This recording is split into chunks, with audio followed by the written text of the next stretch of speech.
Assalamualaikum warahmatullahi wabarakatuh. Selamat pagi anak-anak.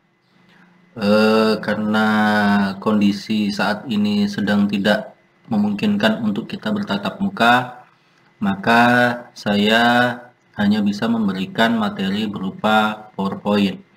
Nah, nanti tugas-tugasnya bisa kalian cek di Google Classroom. Oke, untuk materi pertama di semester ganjil ini, materinya adalah tentang turunan fungsi. Yang sebelumnya di semester kemarin terakhir kita belajar adalah limit fungsi.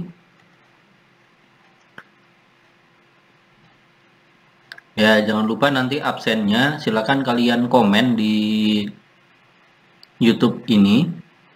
Itu sebagai tanda kalian menonton materi ini dan mencatat hal-hal penting yang ada di materi ini, sehingga nanti ketika latihan soal kalian tidak mengalami kesulitan. Dan silakan nanti melalui Google Classroom kalian bisa tanya jawab, bisa berkomentar, atau melalui YouTube ini kalian juga bisa komentar menanyakan apa yang belum dipahami. Oke, kita mulai saja. Materinya adalah turunan fungsi.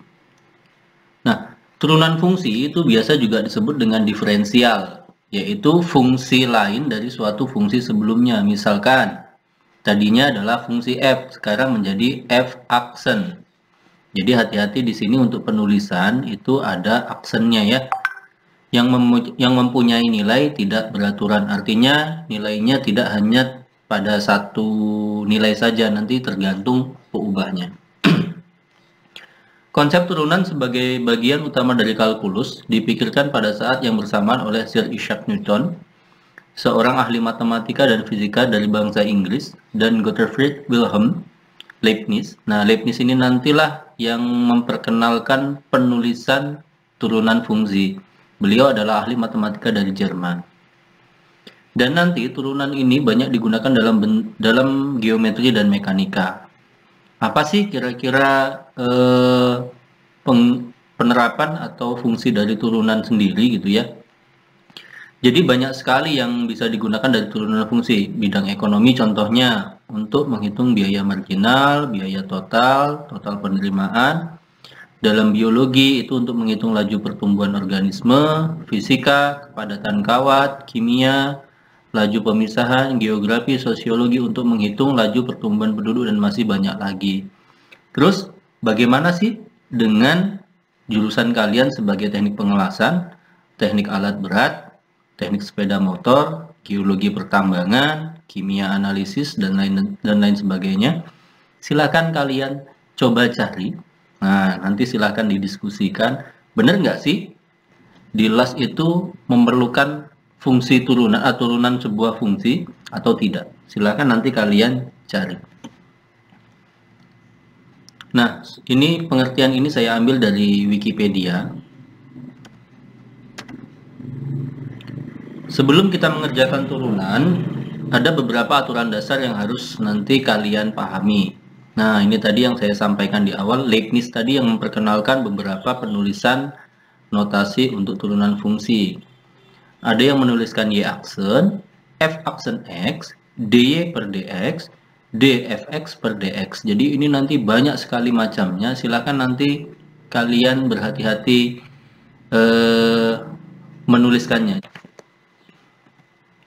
Nah, yang pertama, jika suatu fungsi dituliskan AX pangkat N, A adalah koefisien, variabelnya X dan pangkatnya N, maka bisa kita tuliskan N itu nanti sebenarnya turunan adalah mengurangi pangkatnya dengan 1.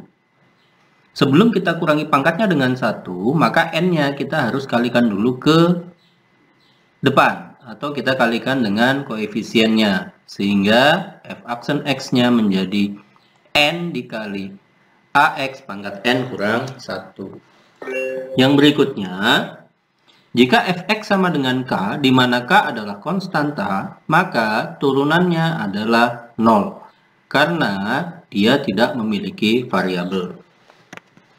Berikutnya, di sini perpaduan antara konstanta dan koefisien. Jadi hampir mirip dengan yang nomor 1, hanya ada tambahan koefisien. dan pangkatnya juga sama, tetap dikurangi 1. Oke, untuk lebih memahaminya ada beberapa contoh soal. Oke, hanya 5 saya buat. Nanti silakan kalian kembangkan sendiri. Tenang saja, tidak usah pusing. Saya yakin kalian bisa mengerjakan. Oke, ini kita bahas dulu sama-sama. Nah, kita kerjakan sama-sama, jadi tetap tenang. Kita mulai dari soal nomor 1. Nah, seperti apa yang sudah saya sampaikan tadi,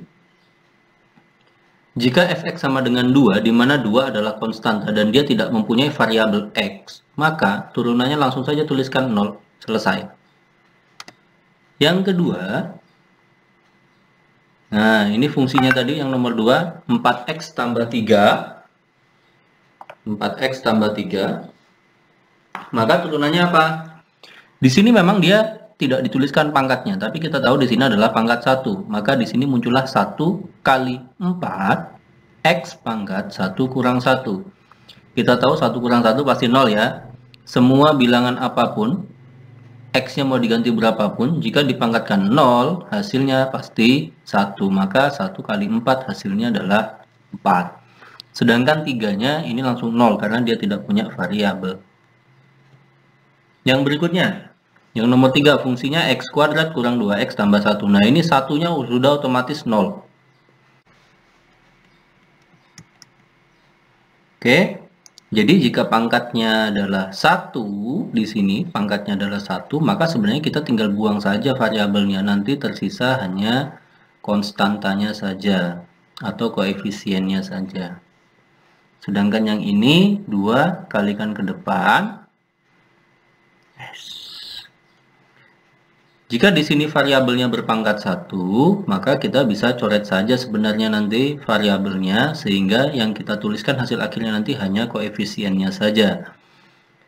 Terus di sini pangkat 2. 2-nya kita kalikan ke depan dulu, ketemulah 2. Terus pangkatnya dikurangi 1. 2 kurang 1, 1. Maka hasilnya adalah y aksen sama dengan 2x kurang 2. Berikutnya yang nomor 4. Nah, di sini sekarang x kuadratnya sudah punya koefisien. 3x kuadrat tambah 4x tambah 5. Sama, berarti 2-nya kita kalikan dengan 3 hasilnya 6, pangkatnya kita kurangi 1. Sehingga hasilnya adalah 6x. 4x-nya 1 kali 4, 4. Karena dia variabelnya berpangkat 1, maka kita buang saja. Sedangkan 5 itu kita turunkan hasilnya 0. Sehingga turunan pertama dari gx adalah 6x tambah 4. Yang kelima, contoh soal yang kelima. Nah, di sini hati-hati ya. Ini pangkatnya negatif. Harap berhati-hati. Negatif kali 3. Negatif 3 kali 3 hasilnya adalah negatif 9. Lalu pangkatnya dikurangi 1. Hati-hati, karena dikurangi 1, pangkatnya bukan menjadi minus 2, tapi minus 4. Berikutnya 4x kuadrat, 2 kali 4 hasilnya 8. Lalu pangkatnya kita kurangi 1. Yang 5x berarti kita hanya perlu menuliskan koefisiennya saja, yaitu 5. Sedangkan min 6 adalah 0. Oke, itu sementara pengenalan awal terkait turunan fungsi. Nanti akan kita lanjut materi berikutnya, masih terkait dengan turunan fungsi. Terima kasih. Kalau ada pertanyaan silakan nanti tanyakan di Google Classroom atau bisa juga melalui YouTube ini. Terima kasih. Assalamualaikum warahmatullahi wabarakatuh.